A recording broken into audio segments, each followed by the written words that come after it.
tendremos la conferencia que pronunciará doña Benedicta Rivero Suárez, profesora titular de Historia Medieval de la Universidad de Las Palmas de Gran Canaria. Para presentar a nuestra conferenciante tiene la palabra nuestro secretario, don Juan José Laforet Hernández.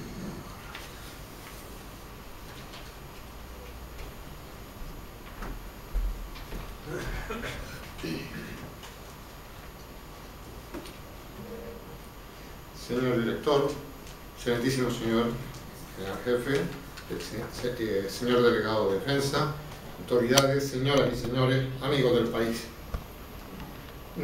La Real Sociedad Económica de Amigos del País de Gran Canaria, con las demás entidades que han venido en estos años organizando la conmemoración de la que el profesor don Antonio Romeo de Armas en el año 1999, con motivo del 400 aniversario, consideró como el hecho de armas económico, político y social más relevante de la historia de Canarias, en un acto celebrado en la Casa de Colón, pues consideró oportuno que organizar anualmente una serie de conferencias que no se limitaran a hablar solo de la batalla del Batán, del ataque de Van der Does a Gran Canaria, sino que de alguna manera el rememorar esa efeméride sirviera para adentrarnos en el mundo de la historia y la cultura de la defensa, de la cultura, de la historia y la cultura militar y naval.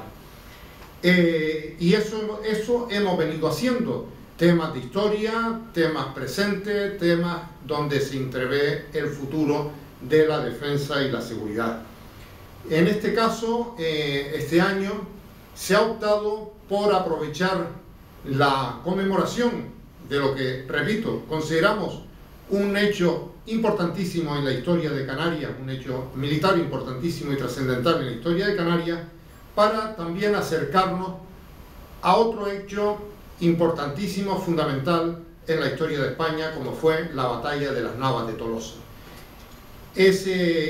¿Por qué? Porque en este momento, este año, se conmemora pues, el milenio, son 1000 años de la batalla de las Navas de Tolosa, y consideramos que es el momento oportuno para acercarnos a ello. Y tenemos el honor de tener esta tarde, la satisfacción de tener esta tarde para acercarnos a este tema que conmemoramos a la profesora doña Benedicta Rivero Suárez, que nos va a hablar, como ya se ha dicho, de la península ibérica en tiempos de las Navas de Tolosa. La profesora Rivero Suárez estudió en la Universidad de La Laguna Geografía e Historia y se doctoró también en Historia. Ella es profesora titular desde el año 1991 de la Universidad de Las Palmas de Gran Canaria, donde ha impartido materias de Historia Medieval de España, ha impartido también Paleografía, lo cual me parece también interesantísimo si tenemos en cuenta la presencia en nuestra tierra de don Agustín Millares Carlos, ¿verdad? Bueno,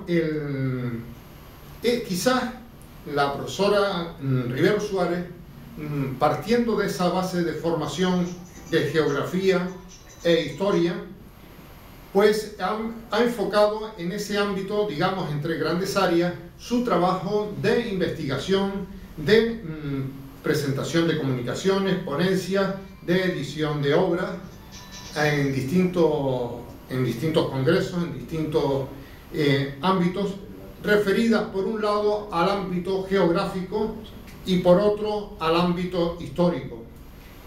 En el ámbito histórico también me gustaría resaltar que el trabajo de doña Benedicta Rivero ha sabido conjugar el tema geográfico y el tema histórico, y me parece también muy sugerente que se haya centrado su trabajo en final del 15, principios del 16, quizás esa poca historia medieval que podemos tener en Canarias, porque antes de esa fecha no teníamos historia medieval, teníamos prehistoria. Como ya se ha dicho en más de una ocasión, pasamos de la prehistoria al renacimiento en Canarias, casi directamente, ¿no? Entonces, ella ha estudiado la conformación de ciudades como Telde, Comaruca. Me parece a mí interesante su trabajo sobre la economía en Tirajana, la caldera de las Tirajanas en el 16. También ha trabajado en un proyecto con el Cabildo sobre la conformación y el surgimiento y conformación de la ciudad de Las Palmas de Gran Canaria. En fin, por otro lado, también los elementos que tienen importancia en todo ello: el azúcar, el comercio entre Gran Canaria y Tenerife, también ha sido de relevancia en sus trabajos de investigación. Y por otro lado, tampoco olvidemos pues sus trabajos, sus indagaciones y publicaciones en materia de paleografía, una ciencia, una herramienta imprescindible para quienes trabajan en la historia de esa época medieval y del Renacimiento. Importantísimo. En fin, creo que tenemos la suerte esta tarde y el honor de contar con la persona más que adecuada para acercarnos a este mundo de la península ibérica en tiempos pues de la Nava de Tolosa, que celebramos pues esa conmemoración, yo digo milenio, a lo mejor me estoy equivocando exactamente, a lo mejor no son tantos años, octavo centenario. Yo vi octavo centenario, antes me habían insistido en milenio, y yo digo, bueno, octavo centenario de las Navas de Tolosa, pero que por siglos más o siglos menos no deja de ser una fecha importantísima y una efeméride importantísima en la historia de Europa y en la historia de España en general. Nada más, yo no quiero quitarle más tiempo y les dejo con la profesora doña Benedicta Rivero Suárez, pero primero el director tiene que decir. Sí, este año también se cumple el 200 aniversario de la Constitución de 1812, la famosa PEP. Hay un acuerdo de la Junta de Gobierno que en todos los actos que realicemos durante este año se dé lectura a un artículo de esta Constitución. Por tanto, ruego a nuestra compañera de la Junta Directiva, doña Bernarda Aulet, cumplimente este acuerdo.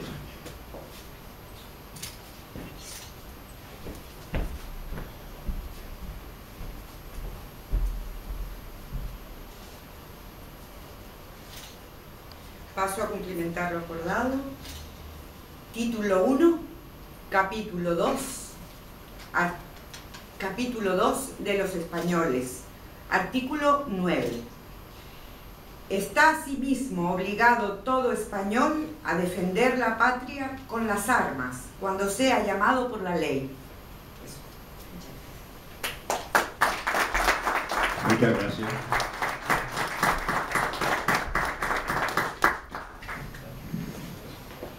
Buenas noches a todos. Bueno, en primer lugar, dar las gracias por las palabras de presentación, de todo el merecida, y fundamentalmente dar las gracias a la institución por haberme brindado la oportunidad de celebrar con todos ustedes el 8º centenario de las Navas de Tolosa, porque si no hubiese sido por esa invitación, desde luego hubiese pasado desapercibido, incluso para mí como medievalista. Por ello, pues bueno, en ese intento pues de conmemorar esa batalla que dentro de poco se cumple 8 siglos, pues vamos a señalar algunas ideas sobre dicho tema. Bueno, a la hora de preparar esta charla, no sé si me oyen, bueno, decíamos que a la hora de preparar, lo que pasa es que yo me muevo. Sí, pero vamos a encender la luz porque si no, no se ve.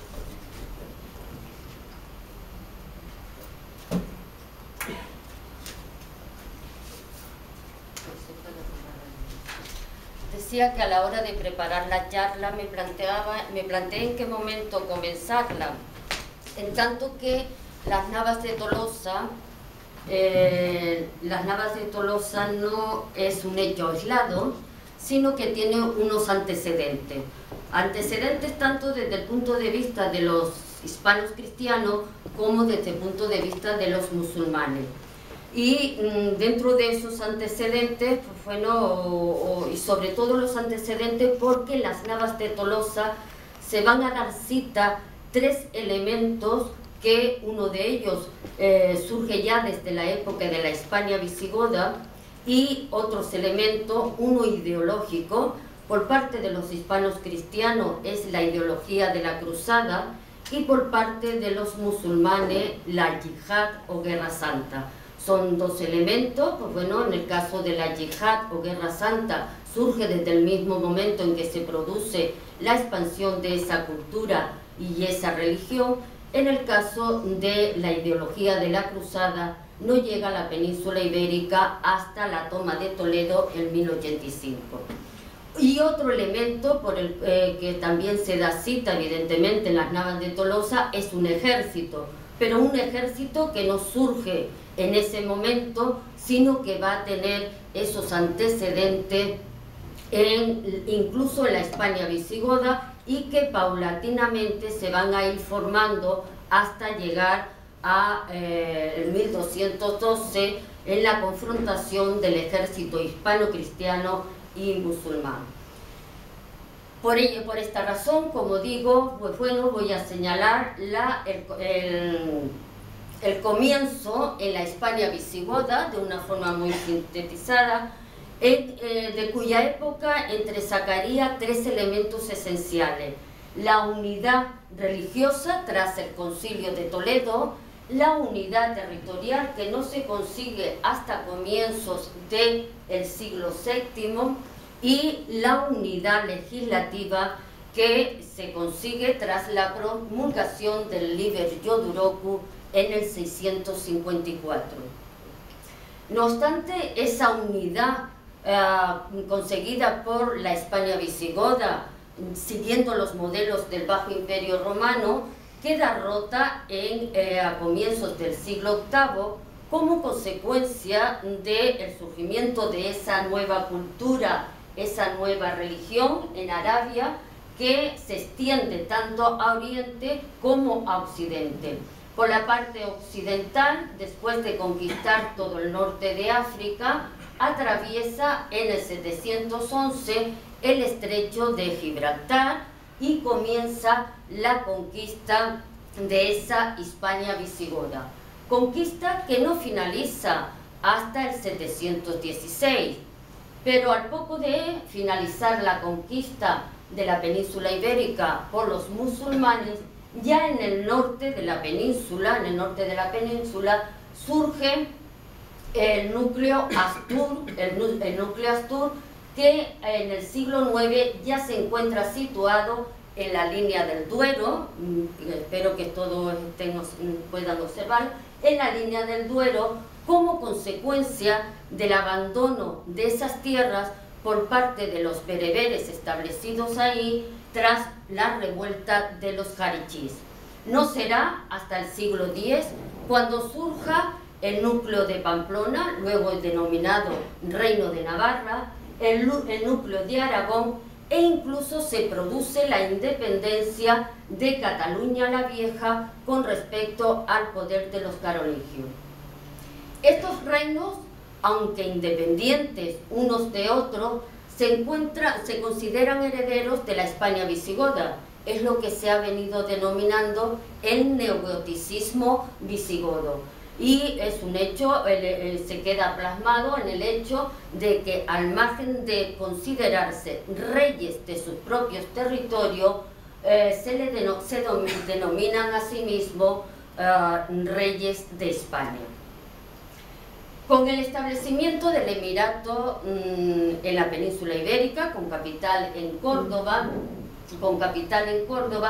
el ejército de los reinos hispanos cristianos era un ejército muy poco organizado. Estaba formado por las mesnadas o la guardia personal, es decir, la guardia personal, las mesnadas, que en definitiva es herencia de la España visigoda, aunque la España visigoda eran conocidos por los cardingos. Al margen de esa tropa permanente, también los reinos hispanos cristianos contaban con una tropa no permanente formada por los señores. Esos señores, los señores feudales, que por la obligación del auxilio estaban obligados a acudir a la llamada del monarca acompañada de las personas dependientes de sus señoríos. Con respecto al Emirato de Córdoba, el ejército tampoco está muy organizado. En realidad cuenta, del mismo modo que los hispanos cristianos, con un ejército personal, con un regimiento personal, pero fundamentalmente el ejército de los musulmanes en esta época está formada por tropas mercenarias reclutadas en el norte de África en torno a las tribus de los bereberes. No obstante, hay que tener en cuenta que durante este periodo del Emirato, los enfrentamientos entre hispanos cristianos y musulmanes son bastante escasos. Es cierto que se produce entrada en territorio contrario, pero en general se tratan de aceifas o razias en busca de botín. A partir del 929 se produce, después de que Abderramán III tome el título de califa, se va a producir un cambio en el ejército musulmán. Por primera vez se establece en la península un ejército permanente, son los Chum, que hasta ese momento solo existía en Siria, a los cuales se le van a unir los militares árabes o los baladíes. No obstante, al igual que en la época del Emirato, la tropa o el ejército de los musulmanes estará compuesto fundamentalmente por tropas bereberes, tropas de caballería reclutadas fundamentalmente entre las tribus de los sanatas y de los sinilla. Tras la crisis del califato y la toma de poder por parte de su chambelán, Al-Mansur, ese reclutamiento de tropas bereberes va a ser mucho mayor. Y efectivamente Al-Mansur lleva a cabo entradas en el ejército, en el territorio cristiano. De hecho, se producen destrucciones en León, en Galicia, y también se destruye Barcelona.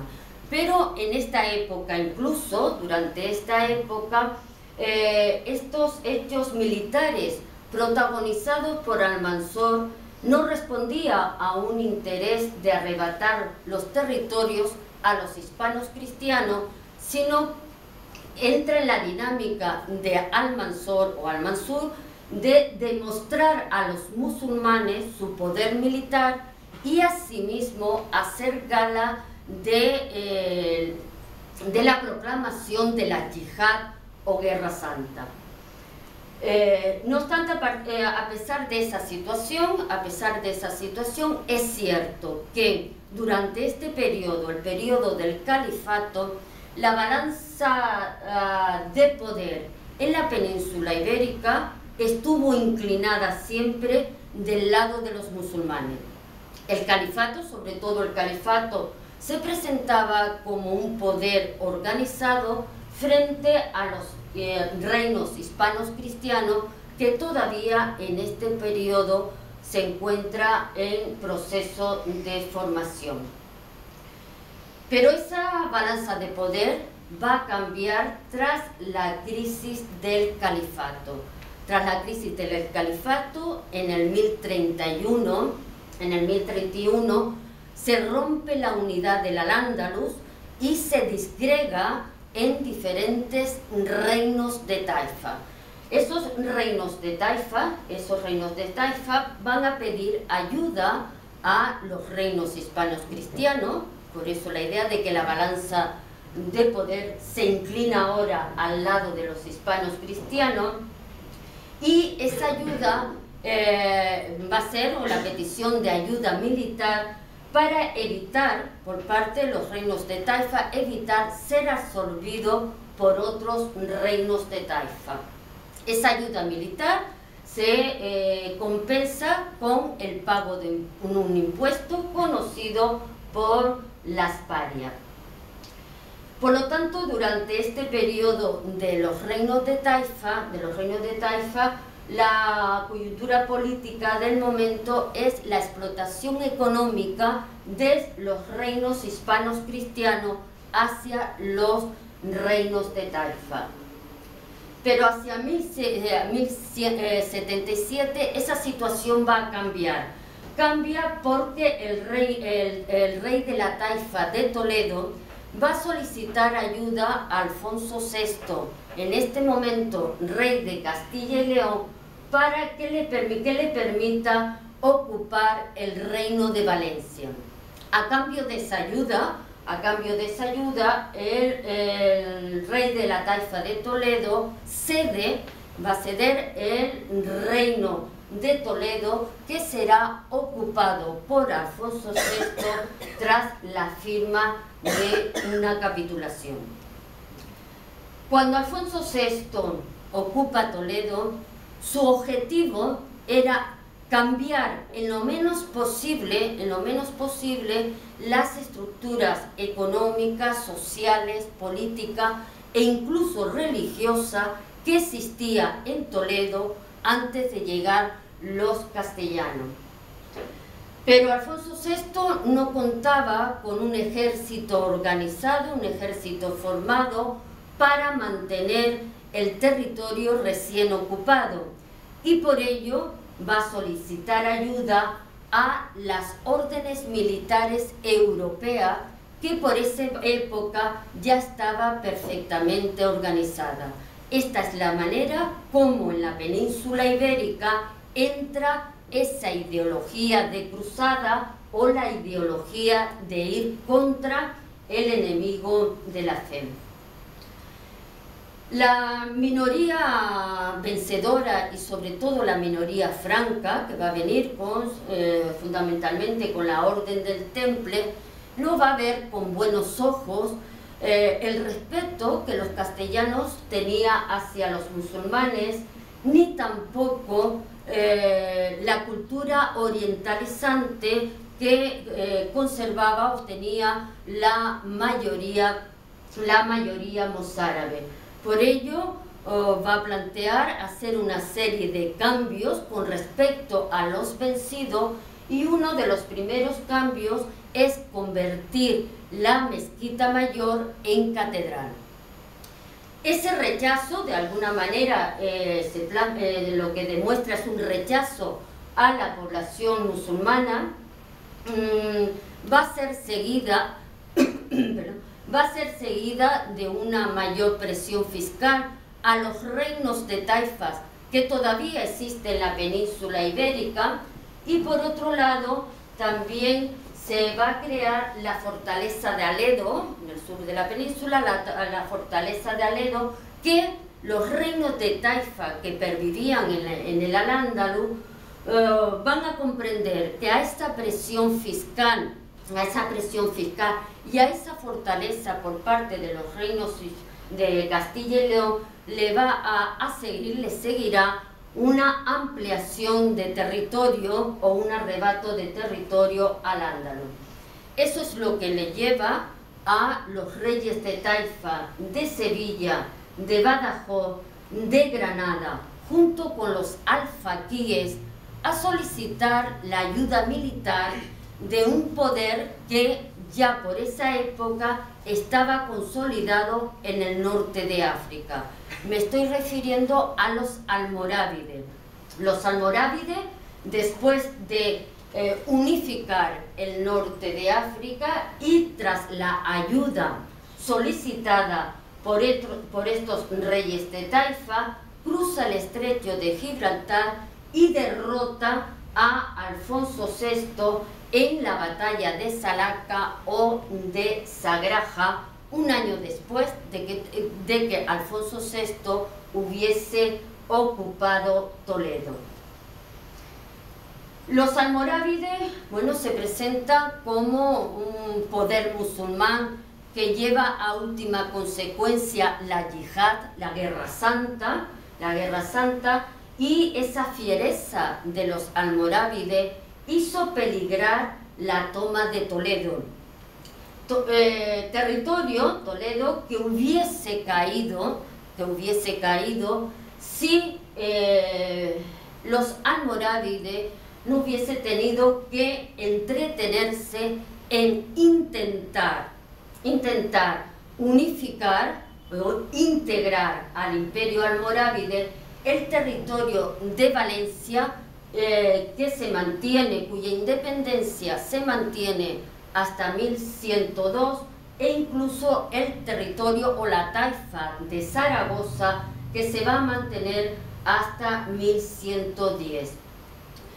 La resistencia a esa unificación por parte de la taifa de Valencia, que era paso obligado para poder integrar la de Zaragoza, se debió a la presencia en ese territorio de Rodrigo Díaz de Vivar, el Cid, cuya vida demuestra mejor que cualquier tratado la relación que existía entre los hispanos, entre los cristianos y los musulmanes.